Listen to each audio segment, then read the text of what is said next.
What you are seeing happening in Washington, D.C. today is the undermining of our republic.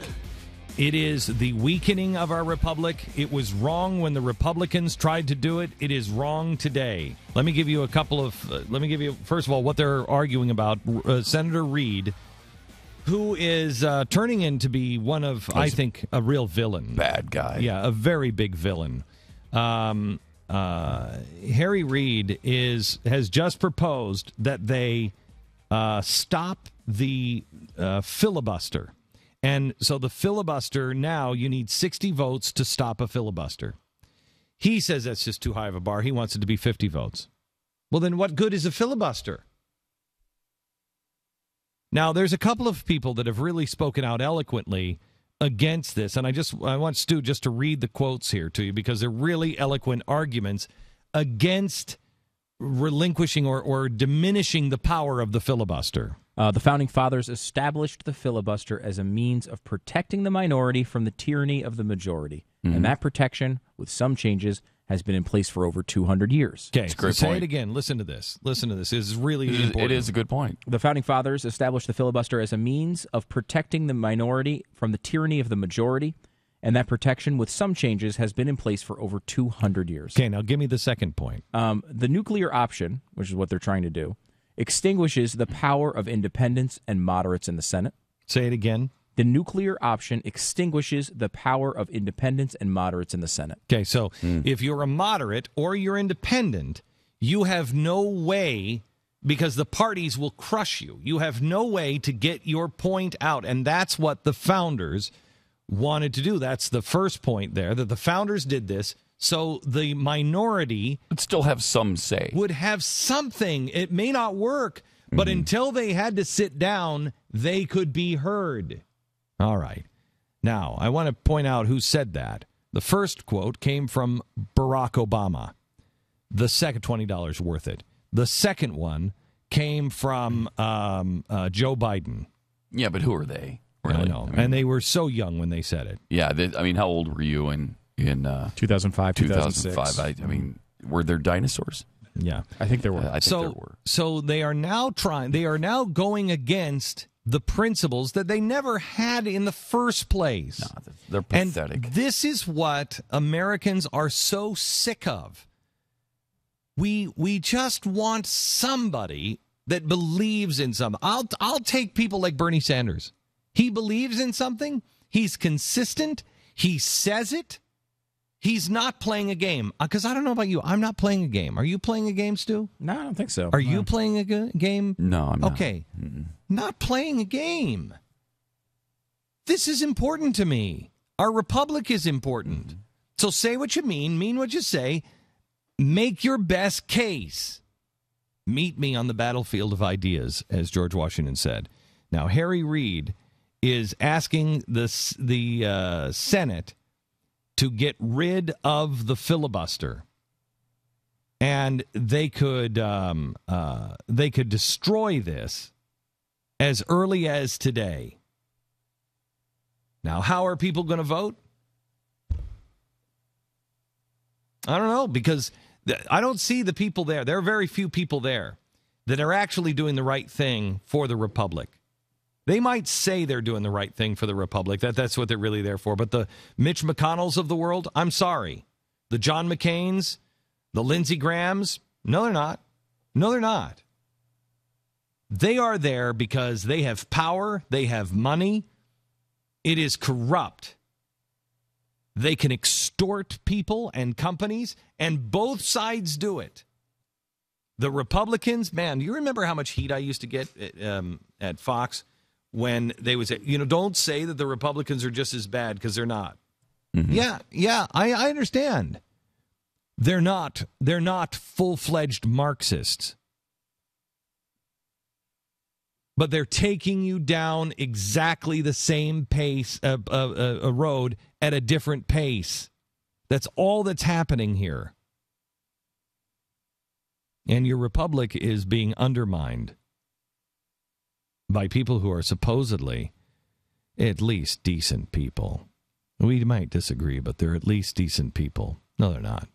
No, they're not. I'm sorry. I cannot call people the good senator.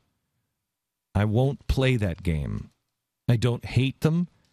I disagree with them. And I won't call something good when it is not good. I won't say something is not corrupt when it is. I won't say that something was a fib, a flub, or a misspeak when it's a lie. And I highly recommend that you don't do it either. You start adopting the standards that you have for your own children. You don't say to your kids, did you just misspeak? You say to your kids, did you just lie to your mother? Did you phrase that clumsily? I think you just phrased the phrasing and wordage there was a little bit clumsy, I think. You don't ever say that.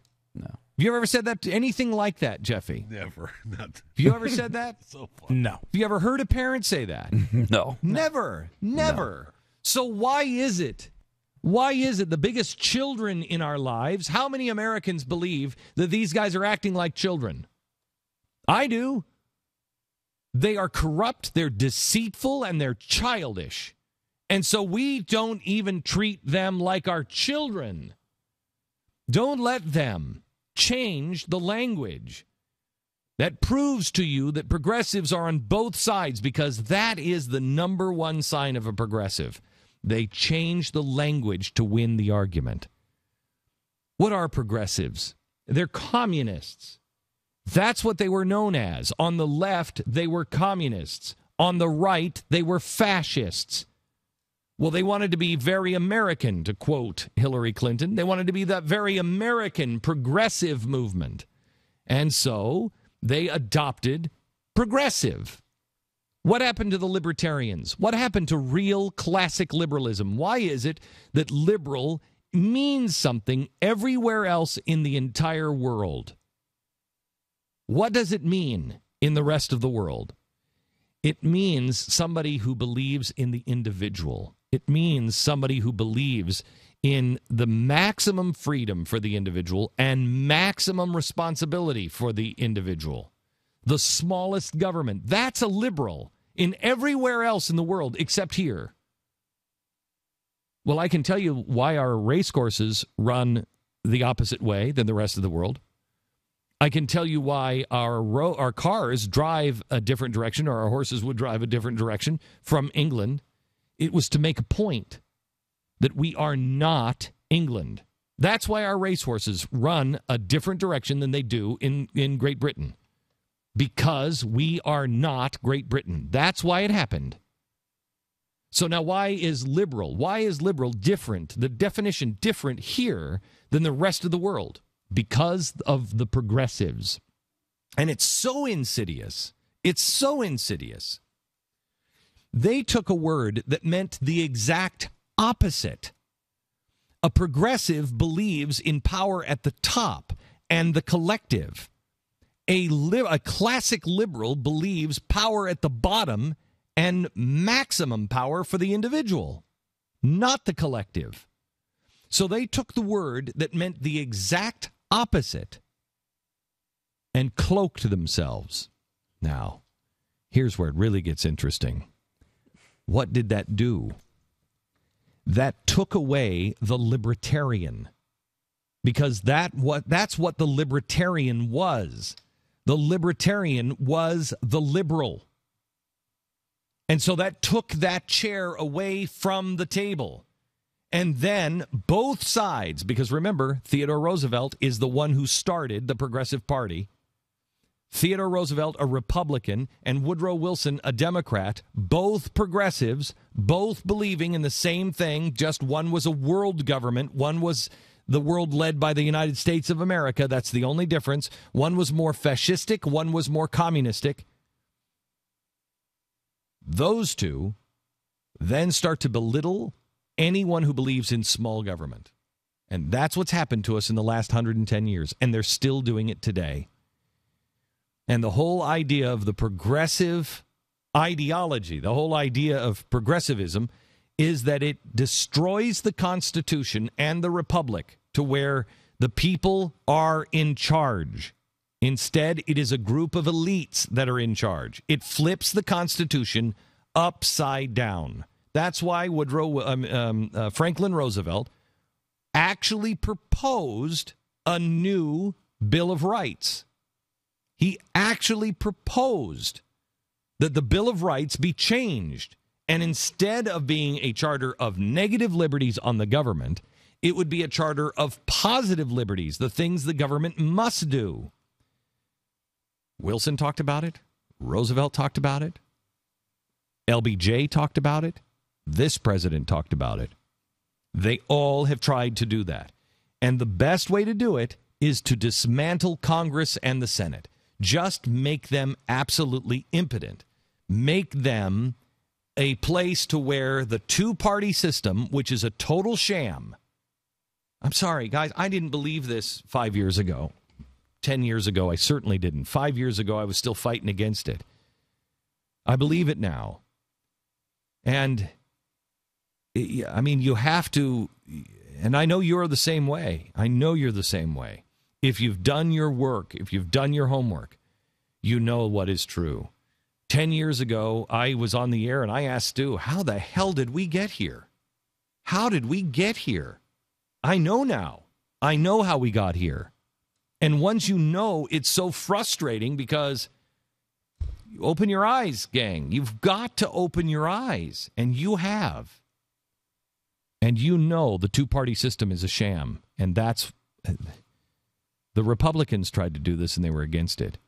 Now the Democrats are trying to do it, and they're against it. Where are the people of principle? Where are the people who said this is wrong when their party tried to do it, either then or now? Where are those people? Those are the people I want to hear from.